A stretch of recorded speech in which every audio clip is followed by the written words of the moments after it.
Level 1, 2, 3. Autism?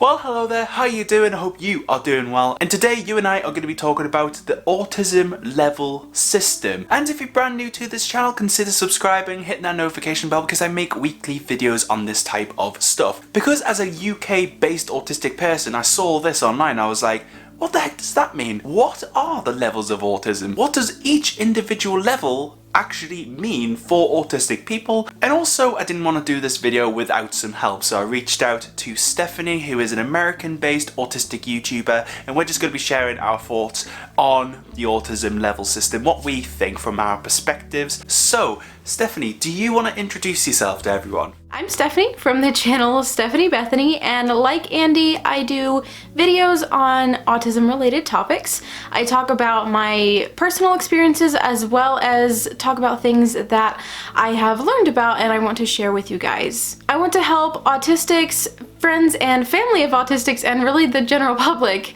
have a better understanding of autism, and as for fellow autistics, of themselves as well. So Andy, do you want to start by going through what these levels of autism are? Well, I'll try my best, Stephanie. I'll try my best. So, what are the levels of autism? Basically, guys, there are 3 levels that someone with autism can be diagnosed at. So there's level 1, level 2 and level 3, which Stephanie will be explaining what each individual level means later on in this video. The levels of autism were really brought into place through the DSM-5 to more accurately describe each individual autistic person's case, to better understand each individual autistic person's needs of support, what they find difficult, etc. And this is a quote from the actual people who make the DSM-5. These levels reflect individuals' ability to communicate, adapt to new situations, expand beyond restricted interests, and manage daily life. So from that quote, to me, it's a way for the professionals in the medical field to be able to understand what a person's level of support needs may be, or even going into a deeper conversation with that person or their parent or whatever about what their needs actually are. But to give you a better idea of what each individual level means, I'm going to hand it over to Stephanie to go into that. So Stephanie, take it away.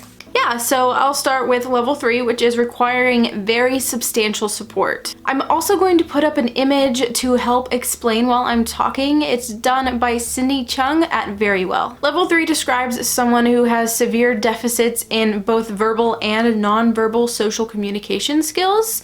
They might not speak, or if they do speak, they speak in just a few words and only attempt to communicate when they need something. For example, they might not go up to someone to talk or otherwise communicate unless if there is something that they need, like to eat, or they want to go somewhere. So they're not just going to casually come up to say something random or just enjoy a conversation with you. They also typically only respond well to direct social approaches, such as something like, Sally, do you want to eat? Instead of, hey guys, what are your thoughts on food tonight?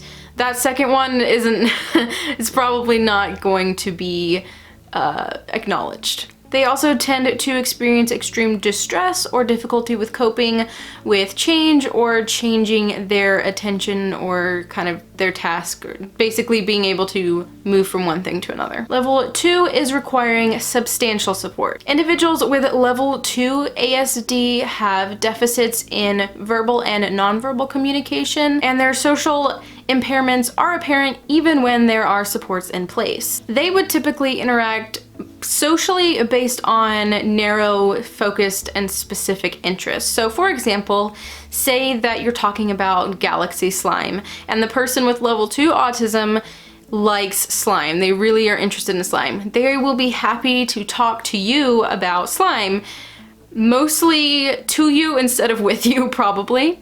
However, if that conversation moves on to, say, a TV show they don't care about, they're most likely going to just exit the conversation. This level also includes restrictive and repetitive behaviors, inflexibility of behavior, and difficulties coping with change that are frequent and basically obvious enough for the casual observer to notice. Level 1 is requiring support. Without supports in place, deficits in social communication cause noticeable impairments. Individuals with level 1 autism will typically have trouble initiating social interaction, and issues with planning and organization can hamper independence. They tend to misinterpret or not interpret at all as social cues, seem to have a decreased interest in social interaction, and will typically have trouble making friends. Thank you, Stephanie, for that. Now, you at home have a better idea of what each individual level means. You know what these autism levels are all about. But what do I think about these autism levels? What does Stephanie think about these autism levels? Firstly, for me, when I heard about these autism levels, I was optimistic actually. Because if you're comparing these levels of support to the functioning labels, it's slightly better, I feel, personally speaking. This is just what I've got going on in my head. This is just what I think. But my thought process when it comes to this is, say you've got a person who has level 3 autism. If this person is labelled as autism level 3, then you kind of expect them to stay at that level. You don't think about them, you know, maybe improving over time. But I definitely feel if the person, whatever level they are on, if they get the right amount of support and encouragement, then they can do well for themselves. I will say, and I must be honest, not every single autistic person is going to be able to live independently. Maybe they have other complications or other comorbid conditions that basically mean they can't live independently for whatever reason. For me, if you're labeling someone as something, you kind of think they're going to stay the same in a sense, and that's not healthy for the child or the adult, or the parents of the child or the adult, you know? But that's where my head is at. Stephanie, what do you think? What are your thoughts on these autism levels? Well, I think they're interesting in that they've somehow managed to both make the intricacies of autism both more specific and more vague. And I say that because previously, although it's never been official, people would talk about autism in high functioning versus low functioning. That was often criticized because really day to day you might slide the scale on whether you're considered high or low functioning in society. Usually people would consider someone who's nonverbal or someone who doesn't speak with words out of their mouth as being low functioning, but there are bloggers you can find online who do not typically speak with their words out of their mouth, but are excellent writers online. So with these levels, it's interesting because technically with the criteria that they are communicating about more than their needs and more than a very narrow interest, they could even be considered level 1, even though they have other attributes that might put them at another level, and I don't know how that's determined. The way that I stim, especially in situations that are really stimulating for me, is extremely noticeable. I go to once a month YouTuber meetups in my area, and anyone in that room can tell that there's something going on with me because I'm very visibly rocking. And so could that be considered level 2, that the casual observer can see that there's something socially weird going on with me without really even having to interact with me?